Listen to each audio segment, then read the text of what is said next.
अस्सलाम वालेकुम स्टूडेंट्स, कैसे हैं आप लोग। आई होप आप सब लोग ठीक होंगे।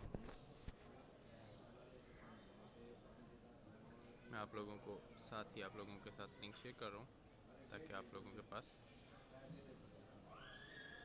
ऑनलाइन आप इनवाइट ज्वाइन कर सकें।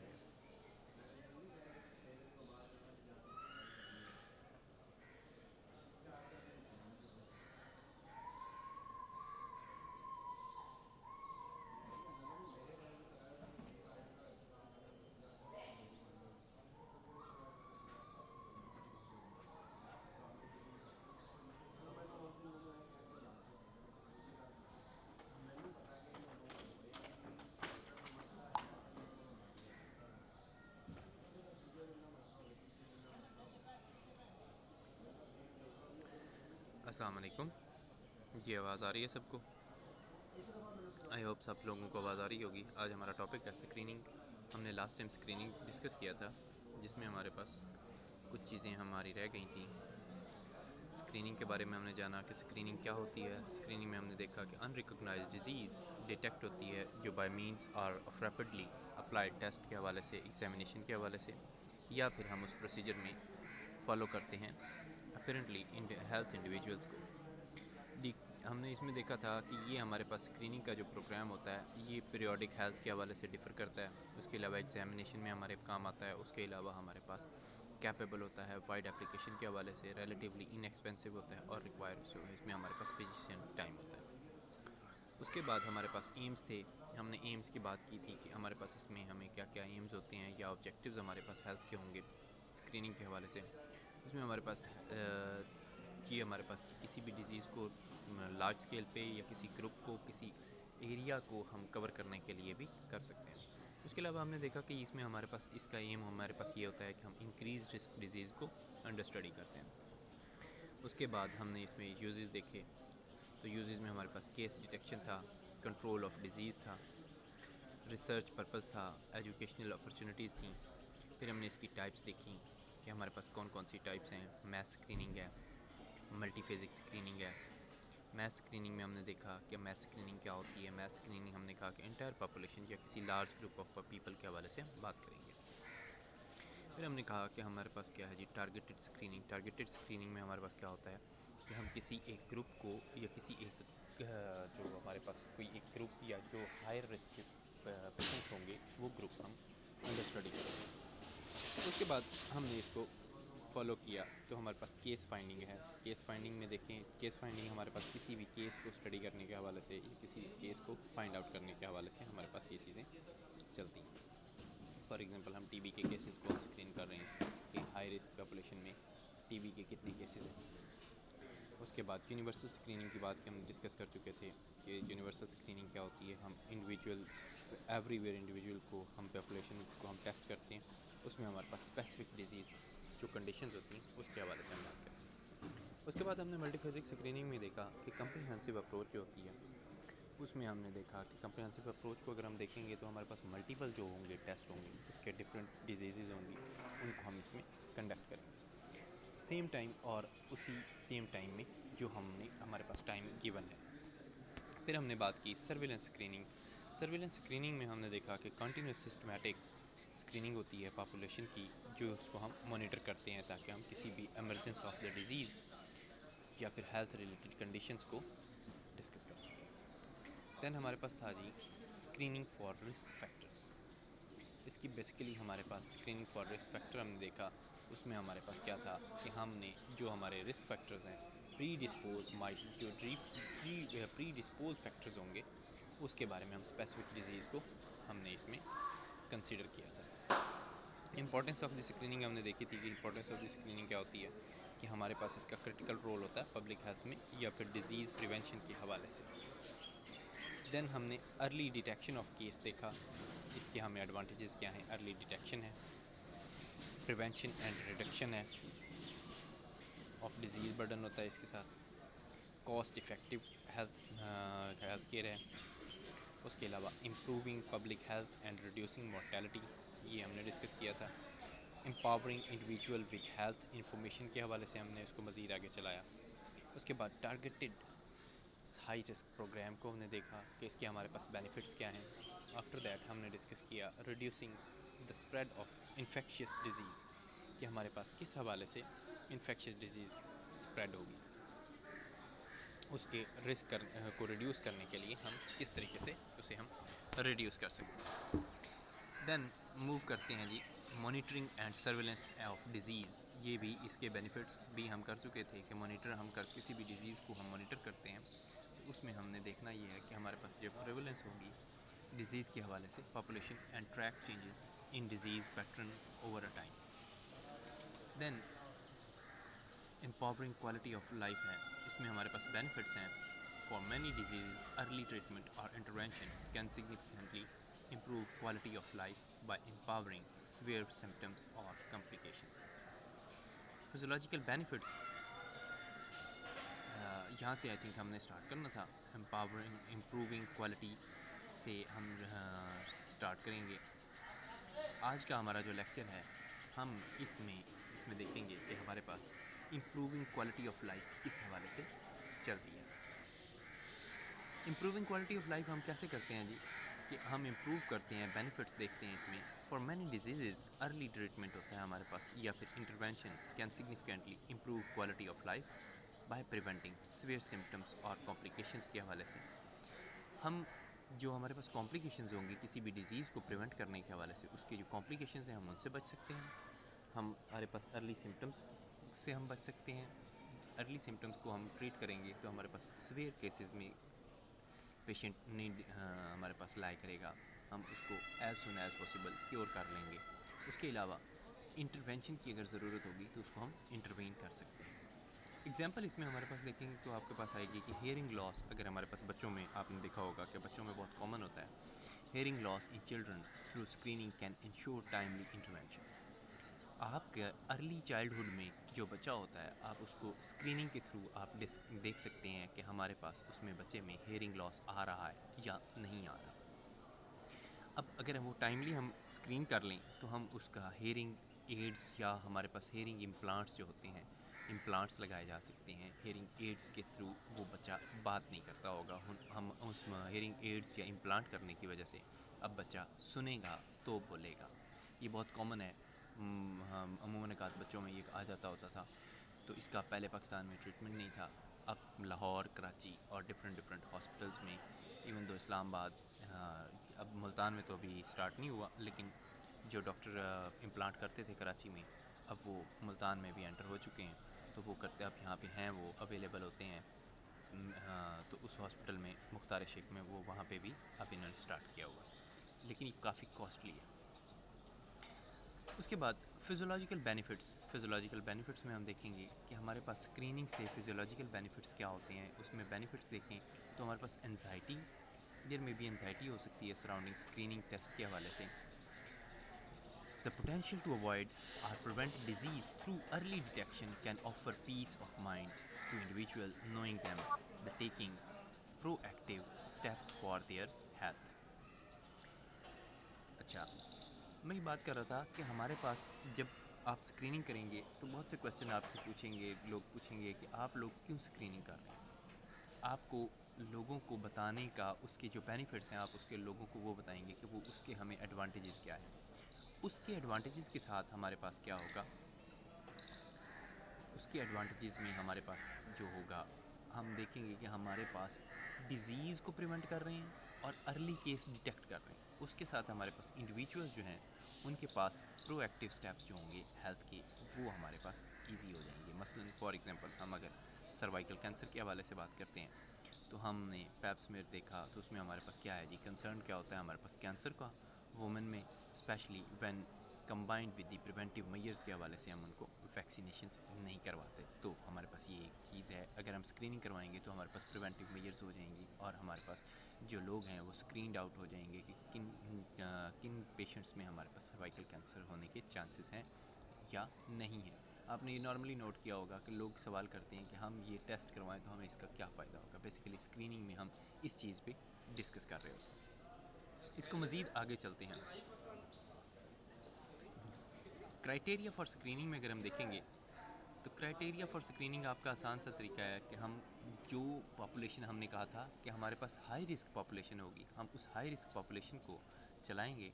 उसमें हमारे पास क्राइटेरिया होगा कि हमारे पास किस प्रोग्राम के तहत हम उनको मेंटेन करवा सकते हैं। अगर हम स्क्रीनिंग प्रोग्राम को स्टार्ट करते हैं तो उसमें हमने डिसीजन लेना है कि हमारे पास ये हम ethically, scientifically, if possible financial justifications हैं तो वो हमारे पास उसके एडवांटेजेस होंगे। क्राइटेरिया फॉर स्क्रीनिंग बेस करता है हमारे पास 2 कंसिड्रेशंस पे। 2 consideration, disease to be screen, जिस डिज़ीज़ को हम स्क्रीन करेंगे, या फिर हम उसको कैसे स्क्रीन कर सकते हैं उन टेस्ट के अप्लाई करने से। अगर वो टेस्ट हम अप्लाई करते हैं तो हमारे पास स्क्रीनिंग जो होगी वो हमारे पास डिफरेंट आ रही होगी। अगर हम स्क्रीन नहीं करेंगे तो हम टेस्ट नहीं करवा पाएंगे, टेस्ट नहीं करवा पाएंगे तो हमारे पास जो होगा हम उसको लोगों को मालूम नहीं कर पाएंगे कि इस एरिया की पॉपुलेशन में या इस ग्रुप ऑफ पॉपुलेशन में हमारे पास कितने लोग हाई रिस्क पर हैं। Number 1, disease.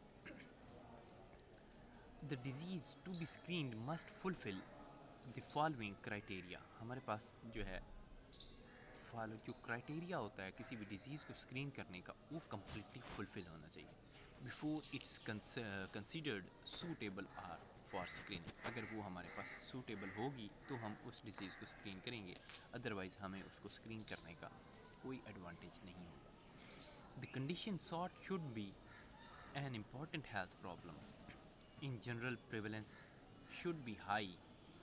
प्रेवलेंस क्या होता था कि हमने कहा था कि नंबर ऑफ़ न्यू केसेस और नंबर ऑफ़ ओल्ड केसेस, तो वो केसेस जिसका प्रेवलेंस हाई हो रहा है, हमें उस कंडीशन को, वो हमारे पास उस डिज़ीज़ को, वो इस स्क्रीनिंग में हमारे पास फिट होगी। अदरवाइज़ हमें स्क्रीन करने का फ़ायदा नहीं है, जिसके नंबर ऑफ़ पेशेंट्स ही ज़्यादा नहीं हो, तो उसमें हमें प्रेवलेंस ही नहीं है पेशेंट में, तो हमें उसकी ज़रूरत नहीं होगी स्क्रीन करने की। There should be recognisable latent और अर्ली सिम्टोमेटिक स्टेजेस होती हैं इसमें।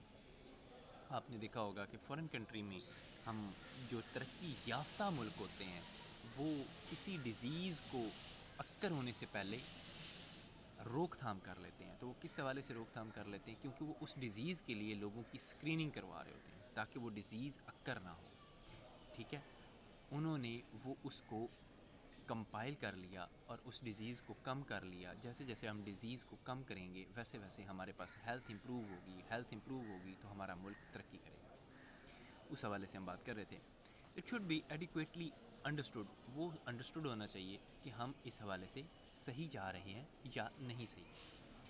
There is a test that can detect the disease prior to the onset of signs and symptoms. हमारे पास जो साइंस एंड सिम्टम्स होंगे वो प्रायर होंगे।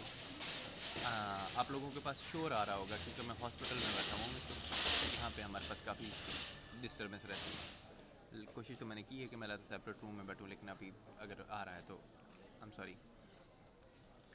Facilities should be available for confirmation of a diagnosis. अगर हम फैसिलिटीज़ देखते हैं तो फैसिलिटी होनी चाहिए उसकी डायग्नोसिस के लिए हवाले से, कि हमारे पास अगर एक पेशेंट में स्क्रीनिंग से वो टेस्ट पॉजिटिव आता है और हमारे पास वो स्क्रीनड हो जाता है पर्सन कि इसमें ये डिज़ीज़ है, तो हमने उसकी एंजाइटी तो नहीं बढ़ानी ना, हमने तो उसको कवर करना है, हमने हमारे पास उसकी फैसिलिटीज़ होनी चाहिए। उसके बाद हमारे पास उस डिज़ीज़ से रिलेटेड वो डिज़ीज़ उसमें फ़िट होगी जो इफ़ेक्टिव ट्रीटमेंट होगा। देखें, अभी मैं बात कर रहा था कि जिसका हमारे पास इफ़ेक्टिव ट्रीटमेंट होगा। There should be an agreed upon policy concerning whom to treat as patient. हमारे पास एक पॉलिसी हम बनाएंगे और वो उस पॉलिसी में फ़िट आता हो कि इस डिज़ीज़ की स्क्रीनिंग हम कर रहे हैं तो इस डिज़ीज़ को हम क्योर करके ख़त्म करना चाह रहे हैं। उसी हवाले से हम डिटेक्ट कर लेंगे, अर्ली डिटेक्शन और ट्रीटमेंट के हवाले से रिड्यूस हो जाएगी हमारे पास मॉर्टेलिटी। और हमें क्या होगा जी, इसका डिज़ीज़ कौन के हवाले से हम देखेंगे तो हमारे पास और बेनिफिट्स आती हैं कि डिटेक्शन से हमारे पास रिस्क कम हो जाएगा किसी भी डिज़ीज़ के अक्कर होने का, और हमारे पास डिटेक्शन से, स्क्रीनिंग के डिटेक्शन से जो स्क्रीन हुआ वो डिटेक्ट हुआ तो उसमें हमारे पास रिस्क कम हो जाएगा और हमारे पास कॉस्ट उसकी कम हो जाएगी। क्योंकि अगर डिज़ीज़ अर्ली स्टेज में हमने डायग्नोज़ कर ली और अर्ली स्टेज में हमने उसे स्क्रीन करके क्योर करना स्टार्ट किया तो हमारे पास कॉस्ट इफ़ेक्टिव नहीं होगी। रिसेंटली मैं इसमें एग्जांपल देता हूँ आपको। हमारे पास बहुत कॉमन है जैसे कि आजकल हेप सी तो आप लोगों ने देखा होगा कि मोस्टली लोगों को हम स्क्रीनिंग करवा रहे होते हैं कि हैप सी जो भी पेशेंट आता है तो हम बेस लाइन में उसके वायरल मार्कर्स करवा रहे होते हैं। तो वायरल मार्कर से हमारे पास आइडिया हो जाता है कि पेशेंट हैप सी में है या हैप बी में है या नहीं है। अगर वो हैप सी या हैप बी का पेशेंट नहीं होता तो हम देखते हैं कि हमारे पास अगर वो पेशेंट उसमें आ जाता है और फिर वो पेशेंट ट्रीटमेंट नहीं लेता, तो आपको पता है कि हमारे पास लेटर स्टेज पे पेशेंट जो है वो किस हवाले से चल रहा होता है। तो उस पेशेंट में हमारे पास कॉस्ट बहुत ज़्यादा इफ़ेक्ट कर रही होती है पेशेंट के हवाले से। जैसे जैसे हमारे पास लेट स्टेजेस होंगी वैसे वैसे हमारे पास कॉस्ट इफ़ेक्ट करनी शुरू हो जाएगी। When the above criteria are satisfied, then only it would be appropriate to consider a suitable screening test. तो ये हमारे पास अगर हम इन सारे क्राइटेरियाज़ को मीट कर जाते हैं, कौन कौन से हमारे पास क्राइटेरियाज़ थे, अर्ली सिम्टोमेटिक स्टेज, या फिर हमारे पास वो कंडीशन जो हमारे पास इंक्लूडिंग डेवलपमेंट या फिर लेटेंट डिक्लेयर्ड डिजीज़ के हवाले से हो, या फिर हमारे पास एडिक्वेट अंडरस्टूड हो। उसके अलावा हमारे पास हम किसी डिज़ीज़ की कंफर्मेशन करवा रहे हैं या इफ़ेक्टिव ट्रीटमेंट है। तो इन क्राइटेरियाज़ में जो डिज़ीज़ फिट होगी उसकी हम स्क्रीनिंग स्टार्ट करते हैं। मैंने लास्ट टाइम आपको एक एग्जांपल दी थी स्क्रीनिंग के हवाले से कि एक हम लोगों ने एक प्लान वो किया था। हम लोगों ने एक एरिया में एक ग्रुप में हमने देखा था कि विटामिन सी की कितने पेशेंट हमारे पास डेफिशिएंट हैं, विटामिन सी डेफिशिएंट कितने पेशेंट्स हैं। तो उसमें हमने ये देखा था। उसमें कहता है जी कि स्क्रीनिंग टेस्ट के हवाले से सेकंड पोर्शन पे हमारे पास आ जाता है स्क्रीनिंग टेस्ट। अब स्क्रीनिंग टेस्ट में क्या होता है जी, एक्सेप्टेबिलिटी होनी चाहिए, रिपीटेबिलिटी होनी चाहिए, सेफ्टी होनी चाहिए, रैपिडिटी होनी चाहिए, ईज़ ऑफ एडमिनिस्ट्रेशन हो, कॉस्ट इफेक्टिव ना हो, एक्यूरेट टेस्ट हो, may be expensive and time consuming. So the choice of the test must be based on the compromise. इन तमाम चीज़ों के बारे में हम बात करते हैं कि एक्सेप्टेबिलिटी, हम जिस चीज़ की स्क्रीनिंग कर रहे हैं वो डिज़ीज़ हमारे पास फिट आई है उस क्राइटेरिया में जो हमने अभी डिस्कस किया, उन क्राइटेरियाज़ को उसने मीट किया, तो हमारे पास वो एक्सेप्टेबल है। अब उसकी एक्सेप्टेबिलिटी के हवाले से हमारे पास जितनी एक्सेप्टेंस होगी कि क्या लोग उसके साथ रिलाई करते हैं। रिपीटेबिलिटी के हवाले से ये होता है कि हमारे पास जो डिज़ीज़ जिस डिज़ीज़ की बात हम कर रहे हैं वो रिपीटेडली हमारे पास स्क्रीन हो रही है या नहीं हो रही। सेफ्टी सबसे ज़्यादा इम्पॉर्टेंट होता है किसी भी एजुकेटेड इंडिविजुअल में, हमारे पास कम्युनिटी में, कि वो कहते हैं कि ये जो स्क्रीनिंग हो रही है इसकी सेफ्टी कितनी है। सेफ्टी अगर हमारे पास, आपने बड़ा कॉमन सा सुना होगा कि जी हम कोविड वैक्सीन नहीं लगवाएंगे, वैसे ही कोविड का कार्ड बनवा लेंगे जी। कोविड वैक्सीन की जो है वो जो हमारे पास है वो स्लिप हमारे पास होनी चाहिए। ये गवर्नमेंट की तरफ से था कि सबके पास हो, लेकिन कुछ लोगों ने फेक स्लिप्स बनवाना के लिए बहुत तगुदौ की ताकि हम कोविड की वैक्सीनेशन से बच सकें। हालांकि अगर आप स्क्रीनिंग करवाएंगे तो उनमें कोविड तो था नहीं, तो वो वैसे भी उनकी स्लिप बन जानी थी, और उन्होंने वैक्सीनेशन करवा लेते तो वो उनके फ़ायदे के लिए चीज़ थी। जबकि हमारे पास डिफरेंट मिथ्स हैं कि जी ये कोविड के साथ हमारे अंदर चिप एंटर की जा रही है, या कोविड जो वैक्सीन है उसके साथ हमारे अंदर जो है हमें मॉनिटर किया जा रहा है, या हम 2 साल के बाद मर जाएंगे। डिफरेंट मिथ्स बनी हुई थी। रैपिडिटी हमारे पास स्क्रीनिंग में बहुत ज़्यादा इंपॉर्टेंट होती है कि हम किसी चीज़ का स्क्रीनिंग कर रहे हैं तो वो रैपिड होनी चाहिए। अगर हम उसे डिले करेंगे तो वो हमारे पास उसका हमें एडवांटेज नहीं होगा, क्योंकि हम अर्ली डिटेक्शन चाह रहे थे। ईज़ ऑफ द एडमिनिस्ट्रेशन के हवाले से अगर हम बात करें तो आसानी से ये स्क्रीनिंग की जा सकती हो, ऐसी उसमें जो है वो फ्लॉज ना हो, या ऐसी उसमें चीज़ें ना हो जिससे लोगों के लिए एंजाइटी बढ़ रही हो। इसकी कॉस्ट हमेशा हमारे पास कम होनी चाहिए, इफ़ेक्टिव होनी चाहिए, कॉस्ट इफ़ेक्टिव नहीं होनी चाहिए। हमारे पास कॉस्ट जो है कंपनसेट कर सकती है। एक्यूरेट टेस्ट होना चाहिए जिसके साथ हम उस चीज़ को एक्सपेंसिव है या टाइम कंज्यूमिंग नहीं होना चाहिए। ठीक है जी, ये स्क्रीनिंग टेस्ट के हवाले से हमने बात की थी। नेक्स्ट हमारे पास स्लाइड जो है उसमें हम देखते हैं कि इनकी एक्सेप्टेबिलिटी, रिपीटेबिलिटी को हमने ओवरव्यू देखा, जिसमें अभी हम जो बातें कर रहे थे वो उसमें हमारे पास देखते हैं कि एक्सेप्टेबिलिटी में हमारे पास test should be acceptable to people at home it is aimed. जिनके लिए हम लोग ये टेस्ट कर रहे हैं उन लोगों में वो एक्सेप्टेबल होना चाहिए। Repeatability, test must be repeatable and the test must given give constant result when repeated more than once on the same individual and material under the same condition। उन तमाम सेम कंडीशन में वो patient को हम repeat कर सकते हों। The repeatability of the test depends upon the three major factors. उसमें तीन मेजर फैक्टर्स होते हैं, namely observer variation, biological variation, error related to technical methods. ये तीन चीज़ें हमारे पास होती हैं। ऑब्जर्वर वेरिएशन की टू टाइप्स होती हैं जी, इंट्रा ऑब्जर्वर वेरिएशन और दूसरी है हमारे पास है inter observer variations. Intra observer variation क्या होता है? हम ऑब्जर्वर वेरिएशन में बात कर रहे हैं रिपीटेबिलिटी के हवाले से कि हम इंट्रा ऑब्जर्वर में हम देखते हैं if a single observer take two measurements in the same subject, एक ही सब्जेक्ट पे हम दो सेम मेजरमेंट्स लें at the same time and each time हमारे पास आए तो उसे इंट्रा ऑब्जर्वर कहते हैं। इंटर ऑब्जर्वर जो variation, this is a variation among different observer, different लोगों की जो ऑब्जर्वेशन होगी taking measurements on the same object, उस सेम ऑब्जेक्ट पे या फिर मटेरियल पे, also known as between the observer variation. Observational error are common in interpretational partition of X-rays, ECGs, repeat regarding of BP and studies of the histopathological specimens के हवाले से। observational error जो होते हैं can be minimized by, second है मतलब हम basically हम अभी तक ऑब्जर्वर वेरिएशन के हवाले से बात कर रहे हैं कि ऑब्जर्वर वेरिएशन एरर जो होता है ये मिनिमाइज़ किया जा सकता है स्टैंडर्डाइजेशन के साथ ऑफ अ प्रोसीजर या फिर उसको इंटेंसिव ट्रेनिंग के हवाले से। आप देखेंगे कि एक पेशेंट में आपने बीपी लिया तो उसकी रीडिंग कुछ आई, दूसरे पेशेंट में आपके दोस्त ने बीपी लिया तो उसकी रीडिंग, उसी पेशेंट में हमारे पास जो दोस्त ने रीडिंग ली तो वो कुछ आई। आप लोगों ने कॉमनली देखा होगा कि जब हम मॉर्निंग में राउंड कर रहे आ रहे होते हैं तो हमारे पास जो हाउस ऑफिसर होता है उसने बीपी मॉनिटर किया होता है तो उसकी मॉनिटरिंग डिफरेंट हो रही होती है। मीनवाइल जो कंसल्टेंट हमारे पास राउंड कर रहा होता है तो वो कहता है अगर उसे कुछ थोड़ा सा डाउट होता है तो वो कहता है पीजी से कि जी आप इसका बीपी चेक करें। After that he can also check the BP. तो उन तमाम ये अब हमारे पास कौन सी हैं? ये इंटर ऑब्जर्वर वेरिएशन की मैं एग्जांपल दे रहा हूँ। जबकि हम एक ही पर्सन अगर वो रिपीटेडली हम बीपी ले रहे हों तो हमारे पास उसमें इंटर ऑब्जर्वर वेरिएशंस कम हो जाती हैं। उसमें हमारे पास इंट्रा ऑब्जर्वर वेरिएशन जो होती हैं वो हो सकती हैं कि हमारे पास डिफरेंट टाइम पे उसी सेम सिचुएशन में उसी सेम सब्जेक्ट पे हमारे पास जो वेरिएशन होगी उसको हम इंट्रा ऑब्जर्वर वेरिएशन में कहते हैं।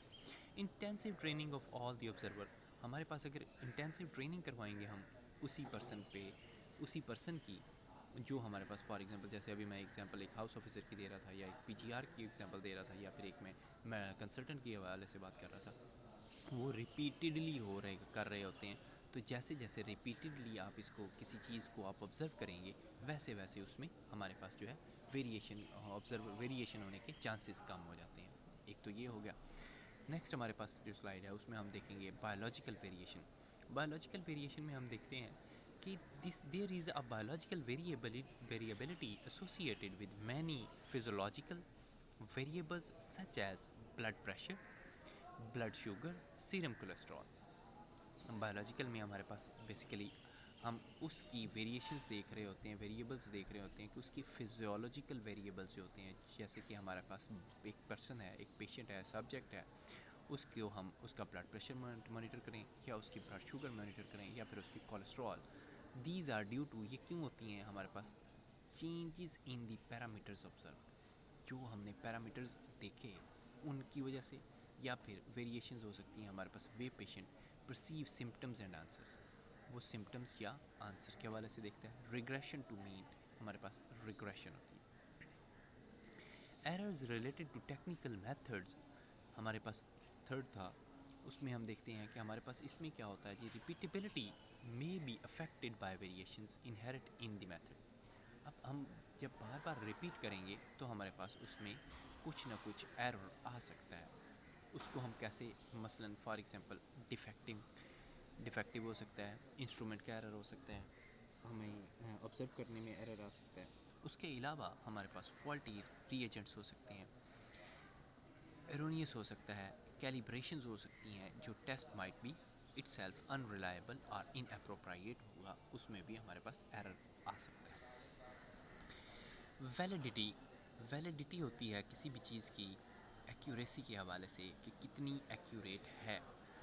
वैलिडिटी एक्सप्रेस करती है हमारे पास ability of a test to separate और distinguish those who have the disease from those who do not have, कि किन लोगों में डिजीज़ है और किन में नहीं है। ये हमारे पास बेसिकली एक्यूरेसी बता रही होती है। एक्यूरेसी रेफर करती है हमारे पास क्लोजनेस को, with which measured values agreed with the true value के हवाले से। कंपोनेंट्स ऑफ वैलिडिटी क्या होते हैं जी? वैलिडिटी के लिए हमारे पास दो कंपोनेंट होते हैं, sensitivity and specificity. Sensitivity and specificity हमने communicable and non communicable disease वाले चैप्टर में बड़ी डिटेल में डिस्कस किया था। मोस्टली आप लोगों को सबको इसके बारे में आइडिया होगा, अगर नहीं है तो उस स्लाइड को भी देख सकते हैं। अदरवाइज़ मैं आपको दोबारा थोड़ा सा एक क्विकली रिव्यू दूंगा। इस पे हम पूरा लेक्चर नहीं करेंगे।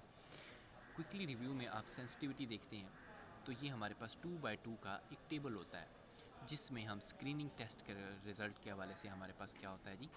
पॉजिटिव में हमारे पास ट्रू पॉजिटिव और फॉल्स पॉजिटिव, यानी कि ए और बी जो डिजीज़ हैं वो और नॉट डिजीज़।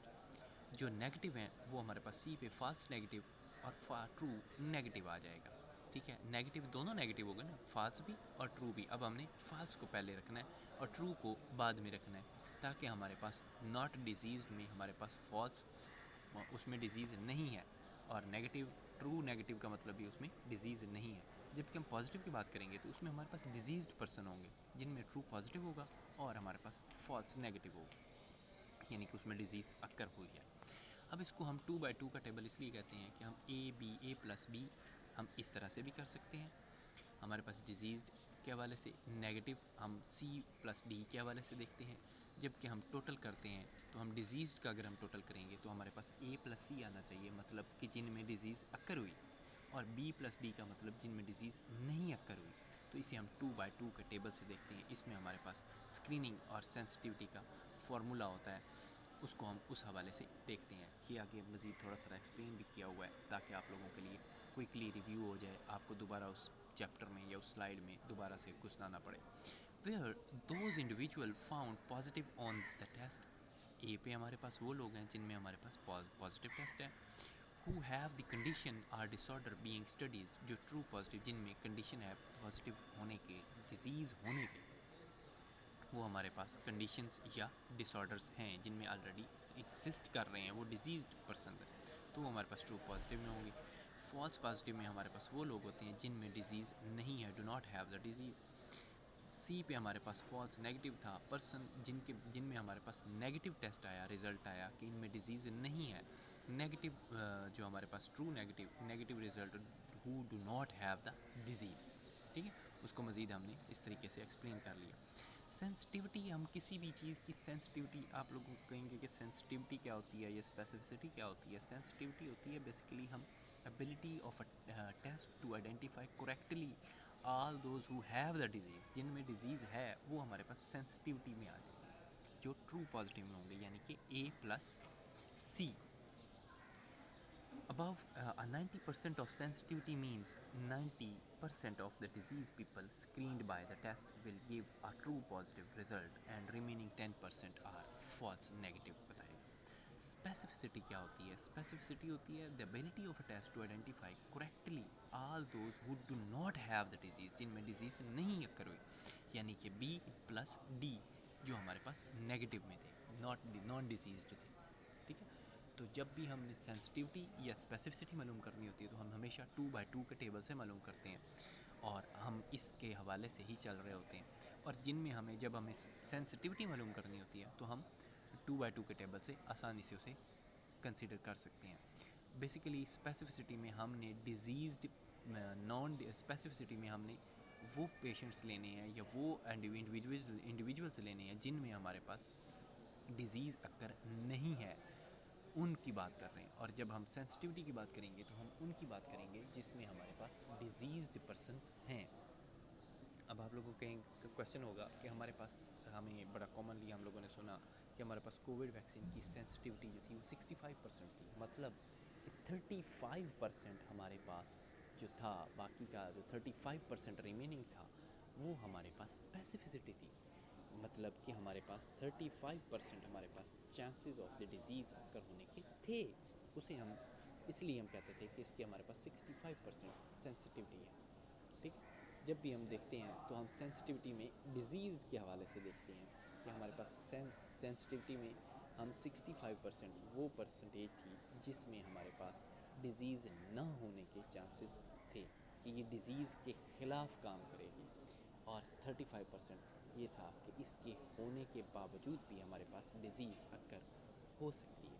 आई होप कि आप लोगों को समझ आया होगा। अगर किसी को नहीं समझ आया तो वो मेरे से इस पॉइंट पे डिस्कस कर सकते हैं, क्योंकि ये थोड़ा सा कॉम्प्लिकेटेड है। पहले भी हमने जब बात की थी तो उस वक्त भी हमारे पास 2 क्वेश्चंस अराइज हुए थे। आप लोगों को क्वेश्चन हो तो मैं इसको यहीं पे पास करके हम अपने क्वेश्चन का आंसर कर लेते हैं, otherwise I will move to the next slide. जी, ऑल दैट क्लियर? तो देन हम बात करते हैं periodic predictive accuracy. Predictive accuracy क्या होती है? ये परफॉर्मेंस ऑफ अ टेस्ट होती है जो हम मेजर करते हैं किसी प्रिडिक्टिव वैल्यू से या उसके डायग्नोसिस पावर से, कि हमारे पास diagnostic power of the test कितनी है, उसको हम प्रिडिक्टिव टेस्ट एक्यूरेसी कहते हैं। नहीं समझ आई? मैं बताता हूँ।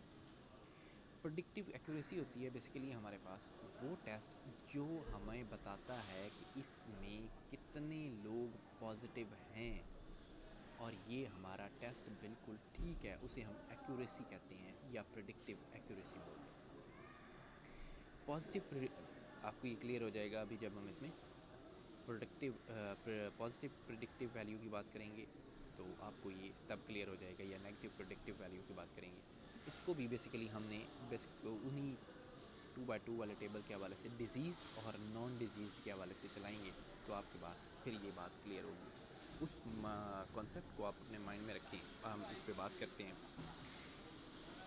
Positive predictive value PPV is of a test is the probability that individuals who test positive, यानी कि डिजीज्ड पर्सन जिनमें हमारे पास टेस्ट पॉजिटिव आ गया for a disease, actually have a disease, जिन लोगों में डिज़ीज़ थी और उनमें पॉजिटिव आ गया, उसे हम कहते हैं predictive positive value PPV।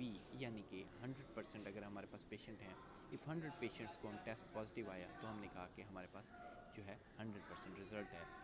HBV अगर हम करवाते हैं, only 80 really and HBV positive, then test have positive predictive value of 80%। इसका मतलब हुआ कि हमारे पास 80% लोगों में ही हमारे पास टेस्ट पॉजिटिव आया, तो हमने कहा कि ये इसकी प्रेडिक्टिव जो है पॉजिटिव प्रेडिक्टिव वैल्यू। अगर हम बात करें नेगेटिव प्रेडिक्टिव वैल्यू की, तो नेगेटिव प्रेडिक्टिव वैल्यू में हम देखते हैं it is the probability that individuals who test negative for disease, यानी कि स्पेसिफिसिटी की बात कर रहे हैं हम, जिनमें डिजीज़ नहीं है। ठीक है, अब उसके हवाले से आप देखें तो ये नेगेटिव प्रेडिक्टिव वैल्यू में आएगा it is the probability that individuals who test negative for disease are really disease free। if 100 HIV patient को हमने टेस्ट किया, नेगेटिव आया, तो इसका मतलब हुआ कि हमारे पास नेगेटिव जो है 100 जो थे वो 100 में नेगेटिव प्रेडिक्टिव वैल्यू थी, NPV हमारे पास 100 थी। अगर हम फॉर एग्जांपल 80 लिखा हुआ हमारे पास आता है कि 80 नेगेटिव प्रेडिक्टिव वैल्यू है, तो हम इसको समझेंगे कि इसमें 80% में से 80% जो है वो हमारे पास नेगेटिव प्रेडिक्टिव वैल्यू ही है। ठीक है जी, 100 लोगों में हमने टेस्ट किया जिसमें से 80 में हमारे पास डिजीज़ नहीं है, तो हमने इसको कहेंगे कि हमारे पास ये 80% जो है, 80% जो पर्सन है वो हमारे पास नेगेटिव प्रेडिक्टिव वैल्यू है। Evaluation of the screening test. हम किसी भी स्क्रीनिंग टेस्ट की इवैल्यूएशन कैसे करते हैं? हम उस मेजरमेंट्स को इवैल्यूएट करेंगे स्क्रीनिंग टेस्ट के हवाले से। स्क्रीनिंग टेस्ट हमारे पास सेंसिटिविटी और स्पेसिफिसिटी थे। अभी मैंने आपको बताया था कि हम एक फार्मूला के accordingly disease person over disease, यानी कि जो हमारे पास पॉजिटिव ट्रू पॉजिटिव, ए हमारे पास ट्रू पॉजिटिव था ना, तो ए हमारे पास अगर आप लोगों को थोड़ा सा इशू आ रहा है तो मैं आपको पिछली स्लाइड करके दिखाता हूँ जो 2x2 वाला टेबल था। ट्रू ट्रू पॉजिटिव हमारे पास ए था। अब हम इसमें सेंसिटिविटी में हम जो करेंगे वो ए प्लस सी यानी कि फॉल्स नेगेटिव, और हमारे पास ट्रू पॉजिटिव उसको हम देख रहे हैं। तो उसमें हमारे पास देखिए, तो आपके पास ये स्लाइड शो करती है कि हमारे पास ए ट्रू पॉजिटिव था और सी हमारे पास फॉल्स नेगेटिव था। पहले हमारे पास सी पोर्शन पे नेगेटिव में हमारे पास फॉल्स नेगेटिव आता था ना, हमने नेगेटिव को फॉल्स को पहले कर लिया था। ठीक है, तो इसमें हमारे पास a divided by A plus a c यानी कि true positive divided by true positive plus false negative, उसको मल्टीप्लाई करेंगे 100 से, तो हमारे पास सेंसिटिविटी की परसेंटेज मालूम हो जाएगी। स्पेसिफिसिटी की बात करें तो इसमें हमारे पास डी यानी कि ट्रू नेगेटिव, डी पे हमारे पास ट्रू नेगेटिव था ना, नेगेटिव हमने फॉल्स नेगेटिव पहले किया था, अब डी पोर्शन पे हमारे पास ट्रू नेगेटिव बाद में आएगा। तो true negative divided by b यानी कि वो जो डिज में फॉल्स पॉजिटिव था, हमने जब हमने पॉजिटिव की बात की थी तो पहले हमने पॉजिटिव लिख कर रखा था, ट्रू पॉजिटिव रखा था और फॉल्स बाद में रखा। तो अब हमने कहा कि d divided by B plus d multiplied by 100। तो पॉजिटिव प्रेडिक्टिव वैल्यू जो होगी वो हमारे पास आएगी A divided by A plus B multiply by 100। Negative predictive value मालूम करने के लिए अब आप देखें तो आपके पास आएगा जी true positive divided positive value के हवाले से आप देखें तो ए पॉजिटिव, ए क्या था ट्रू पॉजिटिव, और डिवाइडेड बाय ए हमारे पास ट्रू पॉजिटिव था और बी हमारे पास फॉल्स नेगेटिव फॉल्स पॉजिटिव था। तो वो उसको हम मल्टीप्लाई बाय करेंगे 100 के साथ, तो हमारे पास पॉजिटिव प्रेडिक्टिव वैल्यू आ जाएगी। इसी तरह हम नेगेटिव प्रेडिक्टिव वैल्यू मालूम करेंगे तो हमारे पास D divided by C plus D यानी कि डी हमारे पास क्या था true negative divided by false negative plus true negative multiply by 100।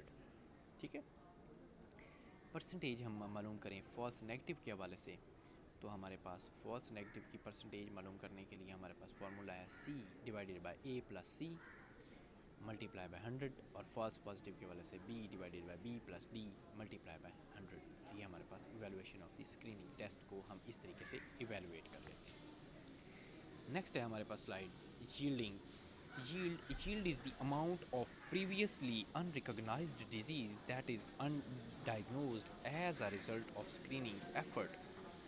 जिस चीज़ का हम मालूम कर रहे हैं उसमें हमारे पास प्रीवियसली अनरिकॉग्नाइज्ड जो डिज़ीज़ है उसको हम डायग्नोज कर रहे हैं, उसका रिज़ल्ट देखना है, उसे हम शील्ड कहते हैं। इट डिपेंड्स ऑन ये किस चीज़ पर डिपेंड करता है, हमारे पास सेंसिटिविटी और स्पेसिफिसिटी। सेंसिटिविटी यानी कि ability to confirm positive cases, specificity ability क्या होती थी हमारे पास ability to confirm all those who are not suffering from disease.